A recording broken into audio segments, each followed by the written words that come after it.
Scott Beebe. It is Monday here in the Business on Purpose platform, and as you always hear us say, it's our favorite day of the week.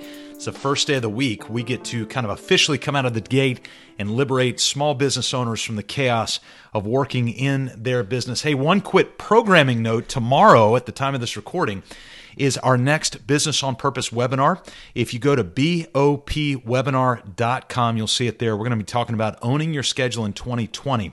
Now, once that webinar is over, that's okay. If you just go back to bopwebinar.com, our next webinar will always be there, assuming that we've got one on the docket. So just go to bopwebinar.com. Hey, over the holiday break, I had the chance to restructure my bookshelves and do one of the favorite things that I get to do, and that is meander through my books.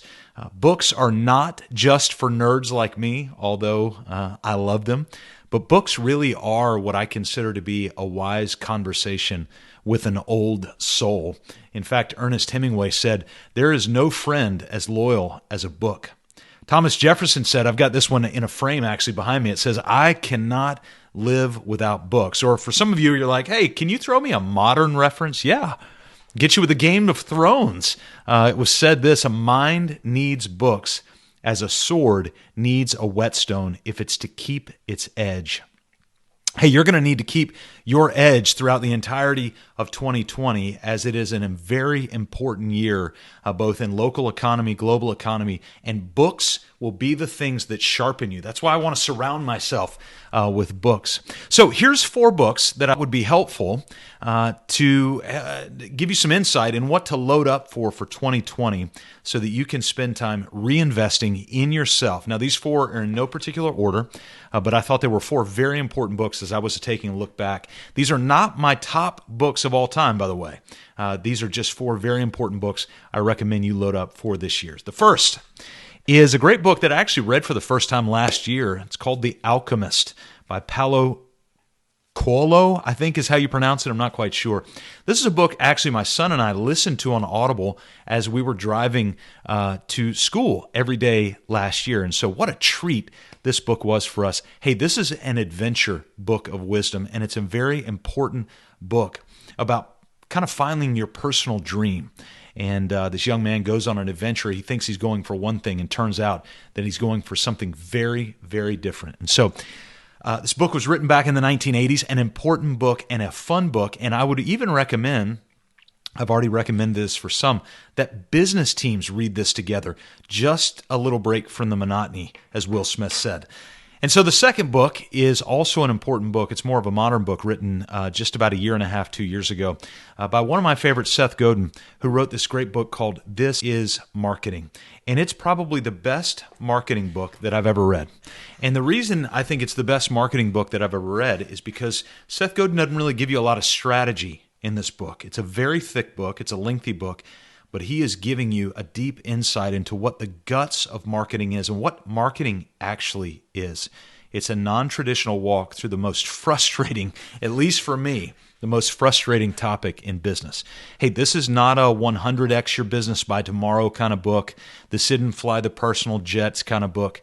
This is for those of you who are willing to work the long game in your business and to do it right. The third book is by an author I've just recently uncovered. I didn't know anything about this. This is a German-British economist, E.F. Schumacher. This book I found was a treat sitting in a Chicago bookstore. And I found this on the second story in these old shelves. And I looked at it and I started to thumb through it. And then I actually started to read through it. And then I just bought it and was immediately taken by the explanation of the 3 purposes of human work. If you as a business owner or a key leader want to understand what's the purpose of work, this is an excellent book. He wrote it in the late 1970s, and it is eerily relevant today. The fourth book that I wanted to show you was this great gem. It was actually written back in 2005 and 6, but it's been updated since, by Yvon Chouinard, Let My People Go Surfing. You might know that name. Yvon Chouinard is actually the founder of a name I'm sure you know, and that's Patagonia, the apparel brand. And it gives you a counter-business culture insight into life from what I think I would classify to be a socialist-minded entrepreneur operating in a very capitalistic world. And so regardless of your affinity this book will absolutely help you breed ideas, insight, and maybe even a pinch of intentional confusion. I love the subtitle, The Education of a Reluctant Businessman. The Education of a Reluctant Businessman. You know what? Let me give you a bonus fifth book that you can add to your bookshelf, and this will be an easy one to read, but it is an important book just released a few months ago by an author named Tim Elmore. And this book's called Generation Z Unfiltered. Trust me, read this. If you have students or kids in the Gen Z, which is basically about 19 or 18 and below, or you're going to be hiring them very, very soon, this is the definitive book so far. I realize that this generation is very new, but it is the definitive book on how to understand this new and emerging generation, which is an incredibly important, creative, and powerful generation, Generation Z Unfiltered. I want to make sure that you're prepared for that. So again, this is not my list of top books all time. That may come later this year. I might do that, but definitely some powerful reads to keep you engaged in this important year of reinvestment. Hey, reinvest in yourself. I want you to set a timer 10 minutes per day during the week and just commit to reading. Just read. Yeah, Scott, but reading's boring. Well, that's okay. Read anyway. I want you to be like my buddy TJ. TJ does not consider himself a reader at all. In fact, makes fun of himself all the time for not liking to read. But last year, he took up the courage to start reading. And it's hard to see in this picture, but it's one of my favorite pictures because right next to TJ is one of his little guys at his house who's reading right next to his dad.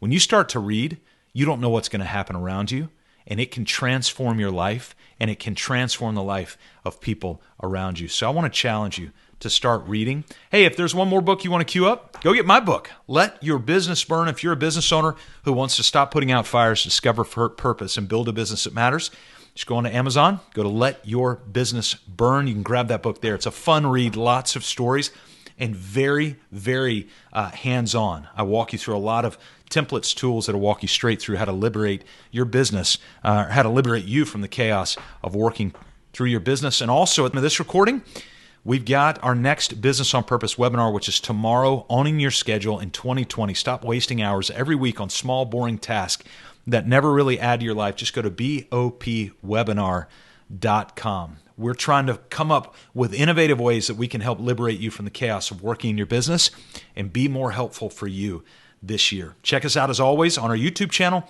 at the My Business on Purpose podcast, and on LinkedIn through the articles that we've got there. You can connect with us at My Business on Purpose on Facebook, and we'll see you next time right here, the Business on Purpose platform.